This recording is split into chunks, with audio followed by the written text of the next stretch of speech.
오늘은요, 오늘 나왔던 사설을 간단하게 그냥 정리해서 5개 사설 빠르게 소개해 드리겠습니다. 자, 오늘 첫 번째 소개할 사설, 세 번째 이슈입니다. 둘로 쪼개진 광복절, 한결의 사설입니다. 둘로 쪼개진 광복절, 대통령 책임이라는 거죠. 당연히 이 새끼 책임이죠. 온 국민이 한마음으로 축하해야 될 79번째 광복절을 앞두고 국론 분열로 나라가 갈갈이 찢겨진 모습입니다.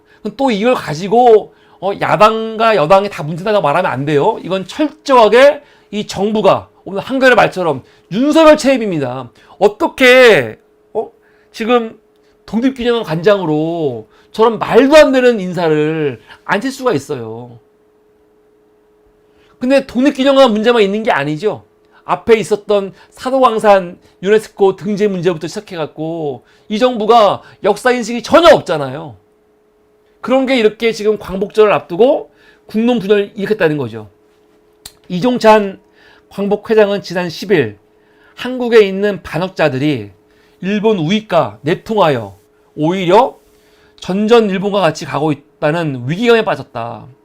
대통령은 앞선 광복절 경축사에서 일본을 함께 힘을 합쳐 나가야 하는 이웃, 보편적 가치를 공유하고 공동의 이익을 추구하는 파트너라고 설명했다. 황당하죠. 아니, 이런 인식이 있는 거 좋은데 이게 광복절에 할 말입니까? 작년.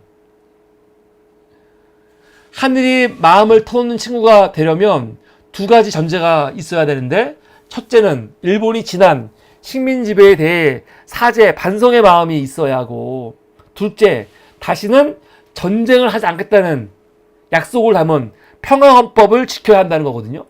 그런데 이미 일본은 어떻게 됐어요?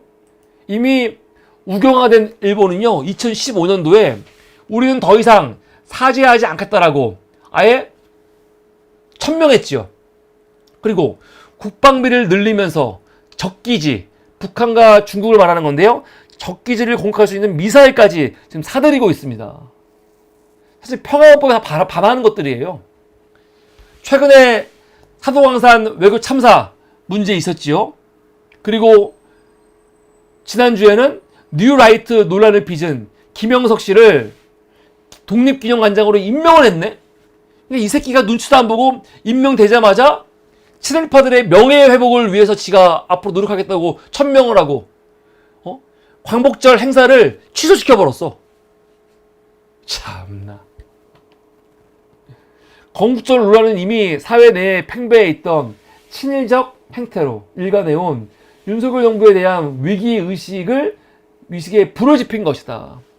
그래서 이 문제와 관련해가지고 김영석뿐만이 아니라 김영석이 독립기념관장으로 앉히는데 누가 그 중간에 있는 겁니까? 강정의 국가보훈부 장관이 있는 거거든요. 이 새끼들 다 사퇴해야 된다는 거죠. 광복절을 앞두고 우려를 더하는 것은 대통령의 대북관이다.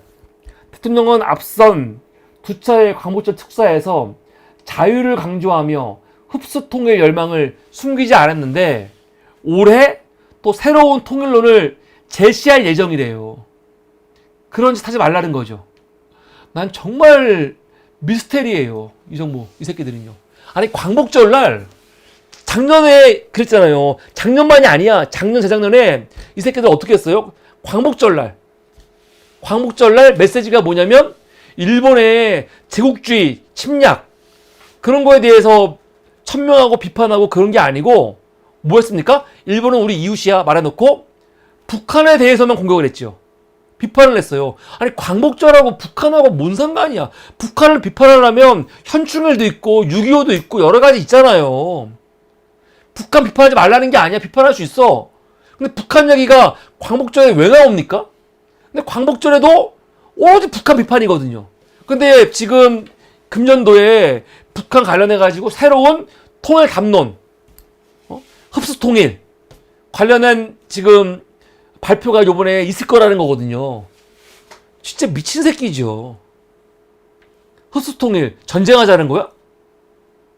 그래서 내일 있을 8월 15일 날 있을 윤석열의 광복절 그 축사, 기념사가 어떤 내용이 나올지 지금 매우 궁금하지요. 얼마나 이 또라이 같은 새끼 어떤 말이 나올지 과연 이런 시기에. 그래서 지금 그거를 요번 광복절 특사를 지금 주목해서 보려고 하는 지금 사람들이 많이 있습니다. 그런데 요번에 한겨레는 제발 이때 전혀 관계없는 북한 관련해 가지고 새로운 통일난동 같은 거 발표하지 마라. 그 얘기 하고 있는 거죠. 이게 오늘 세 번째 이슈였고요. 네 번째 이슈는요. 경향신문이 내놓은 사설인데요. 야, 이거 진짜 무서운 겁니다. 지금 여러분 코로나가 엄청나게 지금 확산되고 있습니다. 확산되고 있어요. 문재인 정부 같았으면요. 지금 이거 그냥 넘어가지 않았을 겁니다. 그런데 지금 코로나가 엄청나게 확산되고 있거든요. 그런데 언론을 봐도 그렇고 어딜 봐도 그렇고 별로 그런 위기의식이 없죠. 더군다나 지금 의료 공백 아닙니까? 그럼 이런 상황에서 코로나가 다시 재유행되고 만약에 진짜로 새로운 차원의 또 감염병이 유행되면요, 그거 어떻게 할 겁니까? 근데 이 정부는 이거와 관련해 가지고 어떤 대비책도 없어요. 어떤 대비책도. 심지어 지금 약국에 가면은 코로나 그 키트 있잖아요. 키트가 없대요. 아니면 지금 너무 많이 팔려갖고 지금 남아있는 것들 값이 올라갔다는 거 아닙니까? 이거 왜 그럽니까? 미리 이런 거 준비 안 하고 있던 거예요, 정부가. 그거와 관련해가지고 경향신문이 오늘 사설을 쓴 겁니다. 의료 공백 속 코로나, 재유행, 국가적 경각심 높일 때다. 코로나19 확산세가 심상치 않다. 최근 입원 환자가 매주 2배씩 늘어나 한 달 전에 비해 9배 이상 지금 증가했다는 겁니다. 갑작스러운 증가세로 코로나19 치료제와 진단키트의 일시적 품귀 현상까지 있었다는 거죠. 질병관리청에 따르면 8월 첫째 주 코로나19 입원 환자는 861명으로 집계돼 7월 첫 주보다 9.5배 증가했는데 실제 수는 훨씬 많을 거라는 겁니다. 훨씬. 왜 그러냐? 작년 8월 달 4급 감염병으로 코로나가 전환되면서 전국 병원급 의료기관 229에서만 표본을 감시하거든요. 그러니까 샘플이 얼마 안 나오는 거죠. 근데 만약에 진짜로 다 하면요, 훨씬 많겠지. 코로나19 검사가 유료로 바뀌고 격리 의무도 없어진 탓에 검사 자체를 하지 않는 암수 확진자도 적잖을 것으로 추정된다. 근데 요번에 엄청나게 만약에 코로나 확진자들이 많이 확산될 위험이 뭐가 있습니까? 지금 폭염으로 인해서 어떤 일이 있어요. 냉방기가 가동되는데 냉방기 가동하려면은 어떡합니까? 다 문 닫고 창문 닫고 밀폐하지 않습니까? 그러니까 밀폐 공간에 많은 사람들이 함께 머물고 휴가철 물놀이 등 다중 밀집 시설에 몰리면서 잘못하면 진짜 또 재유행 할 수 있다는 거죠. 냉방병과 코로나 증세가 비슷하기 때문에 걸리고도 감기 아니야? 그렇게 넘길 수 있다는 거예요. 그래서 8월 말 직장, 학교, 학원가 등을 중심으로 코로나19 확산자가 더 빨라질 수 있다고 지금 걱정하고 있습니다. 8월 말에. 그래서 여러분, 우리 312 분들 실제로 오늘부터 나가실 때 마스크 쓰셔야 돼요. 마스크 쓰시고, 우리가 문재인 정부 때 코로나 예방을 각자 조심히 했잖아요. 사람 많은 곳 안 간다거나, 손 잘 닦거나, 마스크 쓰거나, 그런 스스로를 보호할 수 있는 이런, 태도를 각자 알아서 해야 돼. 이 정부의 말을 믿으면 안 되고요. 정부가 말 나올 때까지 기다리면 안 된다니까요. 각자 조심해야 돼요. 각자. 더군다나 지금 병원들도 다 어떻게 됐어요? 병원들도 지금 기능이 정상이 아니잖아요. 이 와중에 수요가 폭증한 자가 진단 키트 가격이 4배까지 올랐다고 합니다. 일부 약국에서는 코로나19 치료제가 품귀 현상을 빚고 있대요. 그만큼 지금 확진자들이 많은 거예요. 정부가 여름철 유행에 대비해 미리 비축량을 늘려놓지 않은 탓이라는 거죠.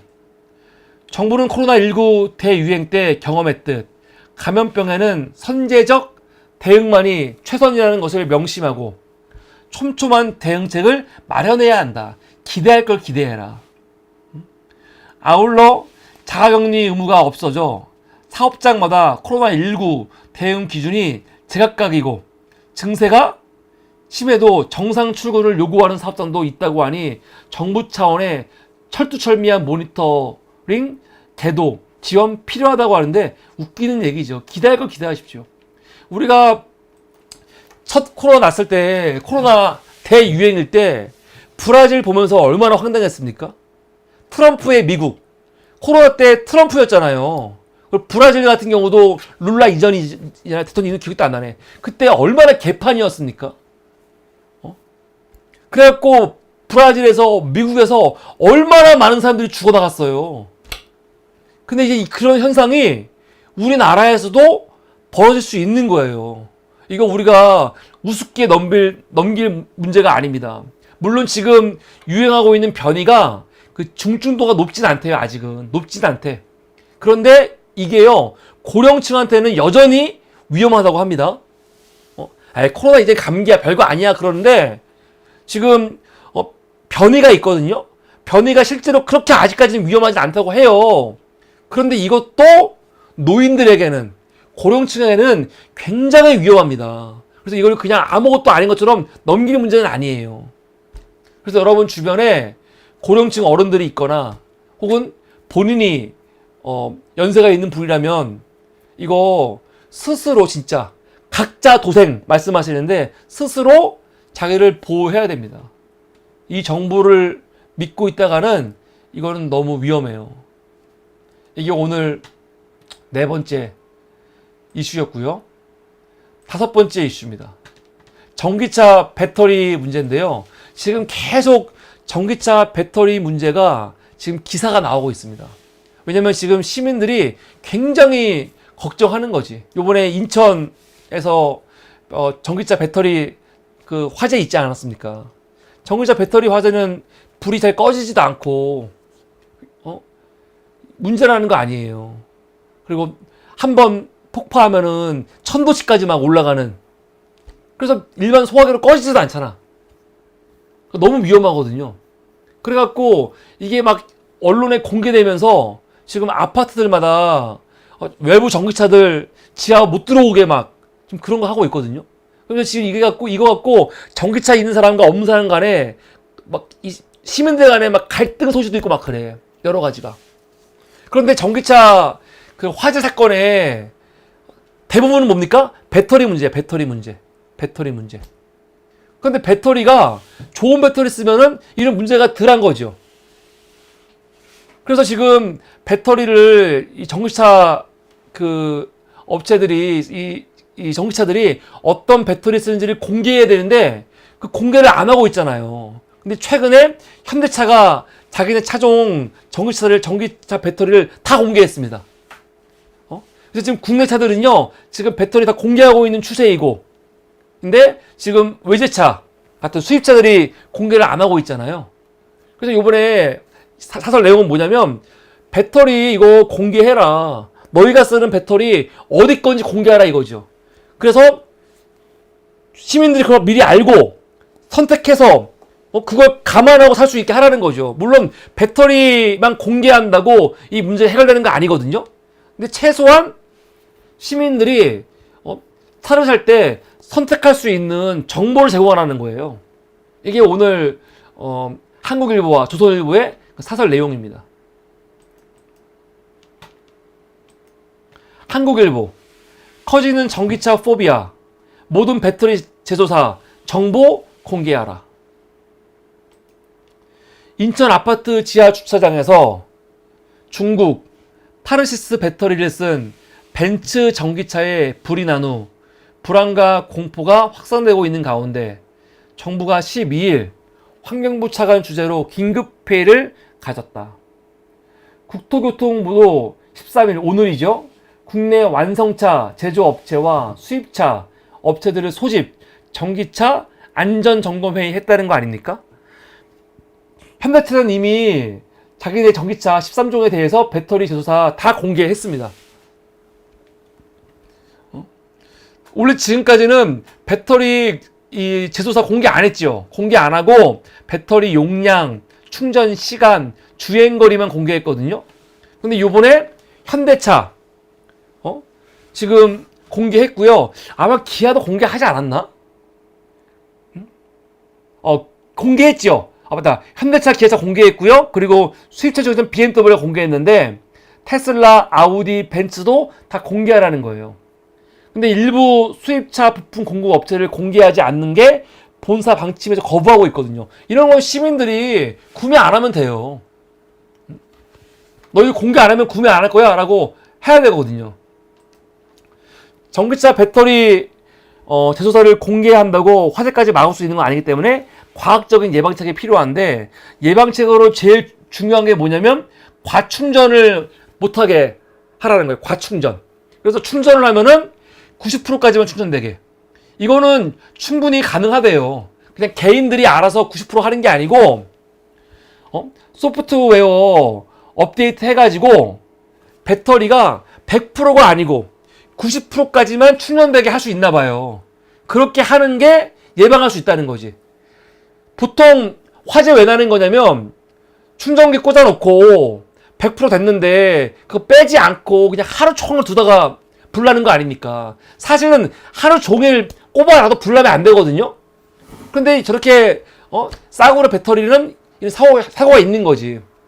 근데 아예 애시당초 90%까지만 충전되게 하자는 거예요. 그러면 어느 정도 화재를 예방할 수 있다는 거죠. 충분히 일리 있는 말이죠. 그런데 문제는 뭐냐? 과충전 방지 장치가 없는 충전기가 많다는 건 풀어야 될 숙제래요. 이게 또 문제네. 모든 충전기가 다 과충전 방지 장치가 있는 게 아니라는 거예요. 공동주택 지하 주차장엔 90% 이하로 충전을 제한한 전기차만 출입할 수 있도록 권고하겠다는 서울시 방침도 실효성 논란이 나오고 있다고 합니다. 정부는 지금까지 전기차 보급에 애쓰고 전기차 보급만큼 전기 충전할 수 있는 그 충전기 보급하는 것만 신경을 썼지 사실은 안전 관련해 갖고는 대비책이 없었으니까. 그래서 이번 기회에 이제 알았잖아요. 우리가 사실 전기차를 도입된 게 얼마 안 되기 때문에 사실은 이런 뭐라고 할까 그런 시행착오는 겪을 수 있는 건데, 알았으면은 이게 돈이 얼마가 들어가건 이거는 사실은 돈만 집어넣으면 해결할 수 있는 거거든요. 왜 못해? 그래서 이거 해결해야 된다. 그런 내용입니다. 이번 사고를 안전 확보의 계기로 삼는다면 위기는 기회가 될 수 있다. 그런 얘기죠.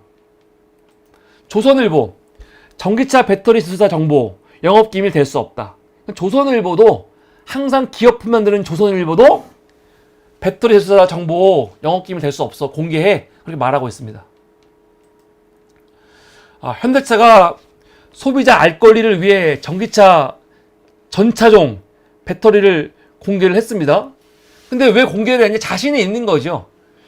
13개 중에서 하나만 중국제이고 나머지는 다 국산 배터리니까. 그러니까 공개한 이유가 있는 거예요. 자기들은 자신이 있으니까. 오히려 현대차 같은 경우는 이렇게 공개하라고 하면요, 오히려 더 판매에 도움될 수도 있죠. 현대차는 배터리가 국산이었어? 그렇게. 근데 한 종만 중국제 쓰고 있다고 합니다. 기아도 지금 조선일보 이거는 지금 벌써 며칠 된 사설이거든요. 근데 기아도 공개했습니다. 지난 1일 인천 청라 아파트 단지에서 전기차 화재 사고를 일으킨 벤츠를 비롯한 수입차들은 지금 영업비밀을 이유로 공개하지 않고 있습니다. 아니, 어떤 제품 썼냐고 했는데 이게 무슨 영업 기밀이야, 배터리. 얼마나 싸구려 썼으면. 전기차 배터리 제조사 정보 공개는 이미 글로벌 스탠다드로 자리 잡았다. 중국은 2018년부터 배터리 제조사 정보를 공개하고 있다. 미국 캘리포니아주, 유럽은 각각 2026년, 2017년부터 법적으로 배터리 제조사 공개를 의무화했다는 거죠. 그런데 테슬라, 벤츠, 아우디, 폭스바겐 같은 자동차들은 지금 다 영업기밀로 영업기밀이라는 이유로 비공개 원칙을 고수하고 있대요. 중국산 저가 배터리 장착 사실을 감추고 싶은 이유라는 거죠. 정부는 모든 국내외 자동차 제조사가 배터리 제조사 정보를 공개하도록 하는 한편 지금까지 발생한 모든 전기차 화재 사고와 관련된 자동차 종류, 탑재된 배터리 제조사도 국민들이 알 수 있도록 해야 한다. 이거 중요하죠. 지금까지 화재 사건들이 많지 않았습니까? 근데 많다고 해서 이게 막 수천 건, 수만 건이 아니에요. 앞에 보이겠지만 2021년에 24건, 22년에 43건, 23년에 72건. 이게 여러분 뭐 작은 건 아니지만 이게 1년에 이만큼 사건이 있는 거거든요. 그러니까 전기차 화재가 많진 않아요, 사실. 너무 부풀려지고 사고 나면 위험해서 그렇지 그냥 총수로 따지면 일반 사고에 비하면 이렇게 엄청나게 큰 수가 아니기 때문에 이 사건들 지금 관련해 가지고 다 조사해 가지고 당시 불난 차들 전기차 어떤 차종이고 배터리 어디 건지 다 공개할 수 있거든요. 이거 공개하면 어느 정도 좀 화재와 관련해 가지고 일반 화재와 관련해 갖고 공통점들이 나오지 않겠습니까? 이거 공개하라는 거죠. 그래서 앞으로 전기차를 구매하는 소비자들에게 선택에 도움이 될 수 있을 거라는 겁니다. 상당히 일리 있는 말입니다. 그래서 오늘 5번째 이슈는 그 전기차 배터리 제조사 공개해야 한다라는 한국일보와 조선일보의 사설이었습니다. 다음 6번째입니다. 6번째는 이것도 진짜 충격인데 지금 팀F 사태가 있지 않았습니까? 티몬과 위메프가 뭐예요? 완전 자본 잠식이잖아요. 얘네들이 돈도 없으면서 회사를 팔아도 부채를 갚을 수 없는 상황이잖아요. 그런데 지금 사실은 뭡니까? 소비자들이 물건 살라고 낸 돈, 그럼 그 돈을 지들이 플랫폼이니까 그 돈을 업체한테 줘야 되는데 그 돈 주지 않고 그 돈으로 지금 회사 확장하려고 투자하다가 지금 이 지경에 온 거 아닙니까? 근데 이런 위기에 처한 게 TMF만 있는 게 아니고 지금 국내에 있는 플랫폼 기업들 10곳 중에서 4곳이 완전 자본 잠식 상태에 지금 들어와 있다. 그 내용입니다. 완전 자본 잠식 상태 있다는 거예요. 모든 자산을 다 팔아도 부채를 못 갚는 그런 상태가 완전 자본 잠식인데 10곳 중에서 4군데가 지금 그렇다는 거죠. 그러면 제2의 TF 충분히 올 수 있다는 거죠, 지금. 기사 한번 보겠습니다. 지금 플랫폼 10곳 중 4곳이 모든 자산을 팔아도 부채를 갚지 못하는 완전 자본 잠식에 빠진 것으로 나타났다. 이커머스 업계의 재무 상태에 경고등이 들어오면서 언제든 제2의 TMF 사태가 올 수 있다는 거죠. 동아일보가 요번에 플랫폼 10군데 작년 기준으로 재무 상태를 조사했는데 그 중에 4곳은 적자가 반복돼 가지고 지금 납입 자본금이 바닥이래요. 어디가 그러냐? 명품 직구하는 플랫폼 반란, 그리고 축수산 거래 플랫폼 정육각, 그리고 패셔넷 에이블리 같은 곳들, 이런 것들이 지금 다 완전 자본 잠식이라는 거죠. 실제로 지금 플랫폼 사업자 중에서 돈 벌고 있는 것은 쿠팡밖에 없대요. 쿠팡. 이게 현실이에요, 지금. 지금까지 이커머스 업체들은 계획된 적자라는 표현을 통해 실적 악화를 정당화해왔다. 골 때리죠. 계획된 적자가 어딨어. 이게 무슨 말이냐면 당장이라도 마음만 먹으면 흑자로 전환할 수 있지만 시장을 선점할 때까지 공격적인 투자와 출혈 경쟁으로 막대한 적자를 감수하는 경영 전략이라는 논리. 그런데 마음만 먹으면 언제든지 흑자할 수 있어. 그런 거였거든요. 근데 이 같은 관행은 네트워크 효과를 활용한 혁신 경영으로 포장됐다는 거죠. 그리고 이거는 당국에서도 뭐라고 했냐면 초기 대규모 투자가 이루어지는 이커머스 업체의 특성상 자본 기준을 충족시키기 어려운 면이 있다면서 만성 적자를 방관해 왔다는 거예요. 그럼 이 말을 따지면요, 요번에 티메프 사태가 단순히 이 티몬, 위메프 이것들만 문제가 있는 게 아니고 정부 당국도 문제가 있는 거죠. 하지만 티메프 사태를 통해 이커머스 업체들이 주장해온 기존의 성공 방정식이 더 이상 통하지 않는다는 것이 확인됐고, 더군다나 지금 알테시, 알리, 테무, 쉬인이 엄청나게 지금 소비자들이 몰리고 있으면서 우리나라 지금 플랫폼 사업자들이 더 지금 힘들어지고 있는 거 아닙니까? 그래서 앞으로 더 위기가 있을 수 있는데, 그럼 위기가 현실화돼 소비자와 중소상공인들의 피해로 번지지 않도록 감독 당국이 이런 플랫폼 업체들에 대해서 실태 파악, 대책 마련 해야 한다. 그런 내용입니다. 야, 그러니까 지금 우리가 알고 있는 굉장히 잘 나가고 있는 것 같은 플랫폼 사업장들이 다 사실은 엄청 부실한 거예요. 위험하고. TF 사태가 제2의 지사배 TF 사태가 충분히 날 수 있다는 거죠. 이게 오늘 6번째 이슈였습니다.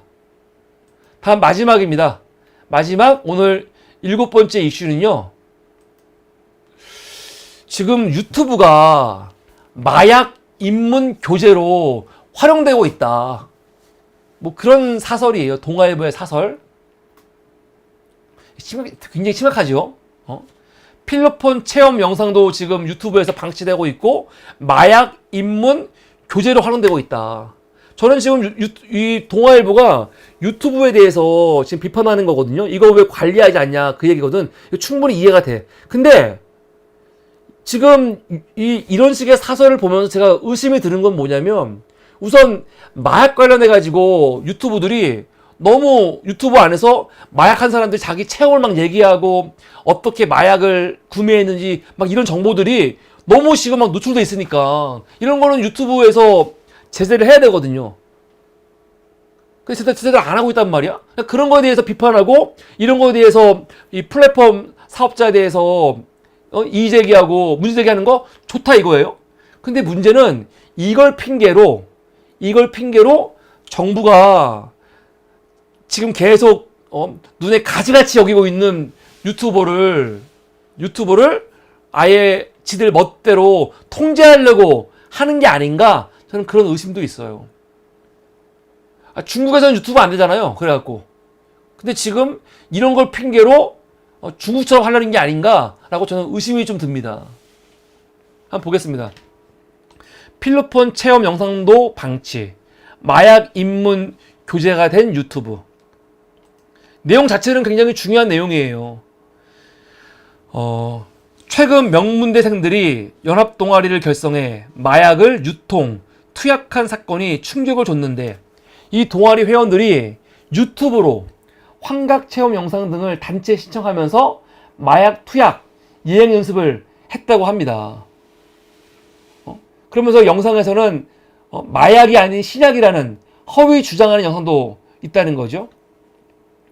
필로폰 체험기, 마약 후 보이는 세상, 이런 노골적인 제목으로 호기심을 자극하고, 또 영상에는 마약 구입 경로와 비용, 약물별 투약 방법 같은 게 다 나와 있대요.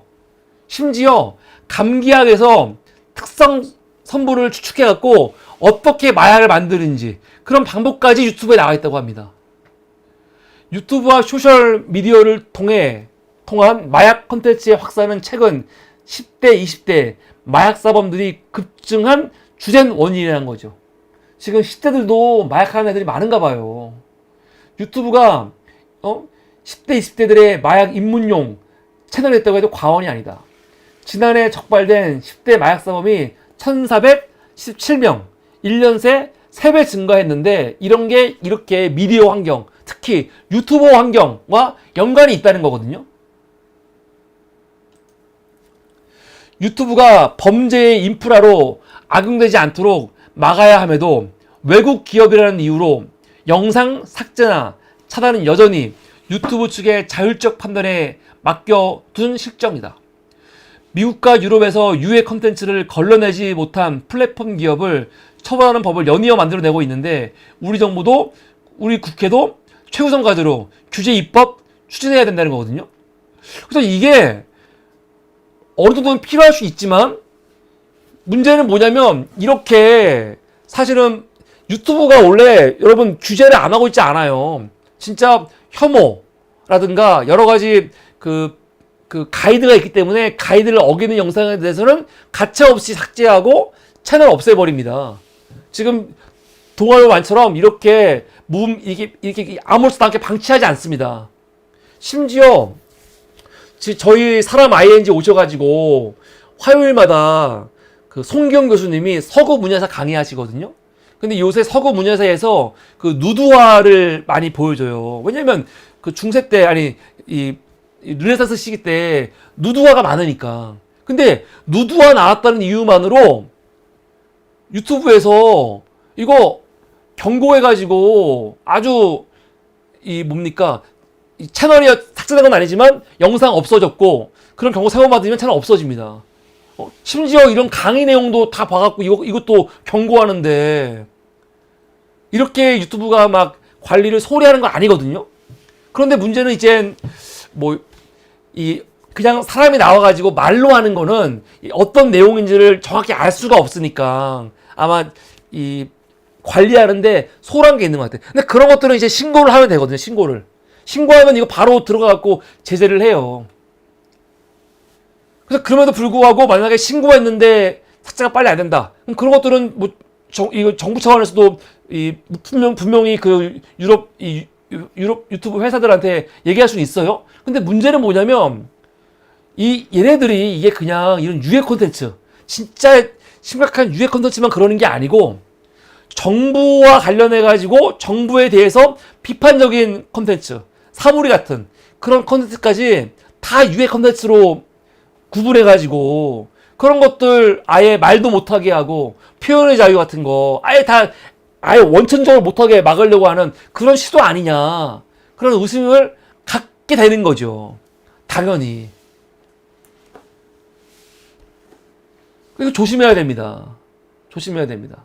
그래서 동아일보의 이 사설에 대해서 어느 정도 제가 공감을 하지만 그러나 이런 걸 통해 가지고 오히려 뭐라고 할까 전혀 관계없이 오히려 유튜브를 규제하고 아예 진짜 이런 표현의 자유라든가 언론의 자유를 아예 침해하려고 하는 것으로 번질 수 있기 때문에 이것도 우리가 굉장히 위험성을 가지고 지켜봐야 됩니다. 이게 중요합니다. 네, 이게 오늘 마지막 이슈였습니다. 오늘 사설 소개는 여기까지입니다.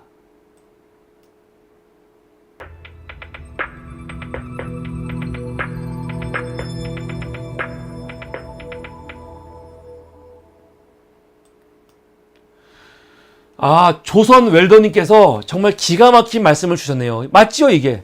마약 밀수 수사도 씨발 외압하고 지금 숨기고 막고 있는 새끼들이 막고 있는 판국에 무슨 유튜브 타령이냐. 맞는 말입니다.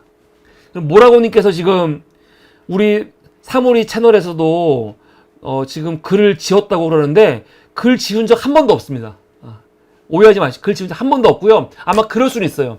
댓글을 다실 때 유튜브에서 지금 만들어 놓은 이런 키워드들이 있거든요. 아마 그런 키워드에 걸리면은 노출이 안 되는 경우가 있어요. 근데 제가 모라고님의 글을 지운 적은 없습니다. 한 번도.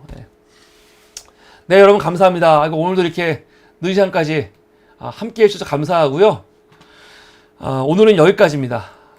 광고 하나 하자면 지금 유튜브 교육 8월달 거 하고 있습니다.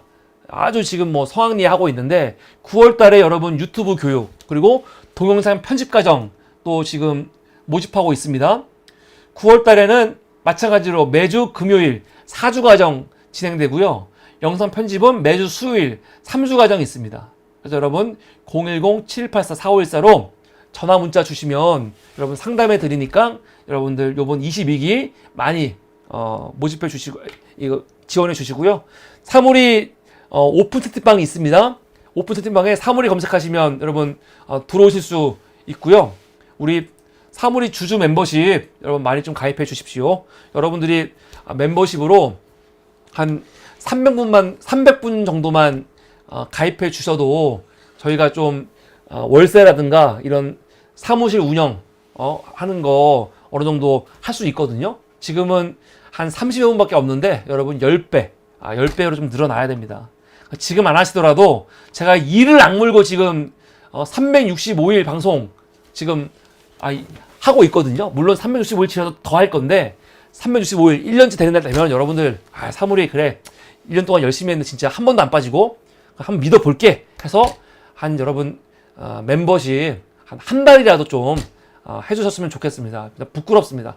365일 얼마 안 남았습니다. 365일 채우면 여러분 진짜 그냥 야 열심히 했어 칭찬하는 마음으로 12,000원짜리 멤버십 여러분 한 몇 달 정도 이렇게 가입해 주시기를 부탁을 드리면서 참 부끄럽습니다. 부끄럽지만 다시 한번 강조 안 할 수가 없습니다.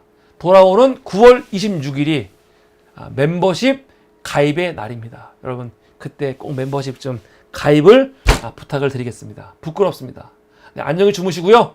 오늘은 여기까지입니다. 오늘 방송 보시고 부족한 방송이지만 사물이 앞으로 더 열심히 해 응원하시는 분들은 좋아요, 구독과 함께 여러분 시청료 그리고 월세 특기로 함께 하시면 사물이가 덩실덩실 춤을 추면서 좀 더 열심히 지속 가능하게 할 수 있을 것 같습니다. 부끄럽습니다. 안녕히 주무시고요. 우리는 내일 새로운 이슈로 함께 하도록 하겠습니다.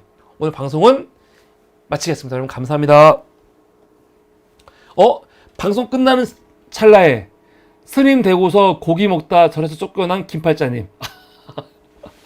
오셨습니다. 감사합니다. 안녕히 주무십시오.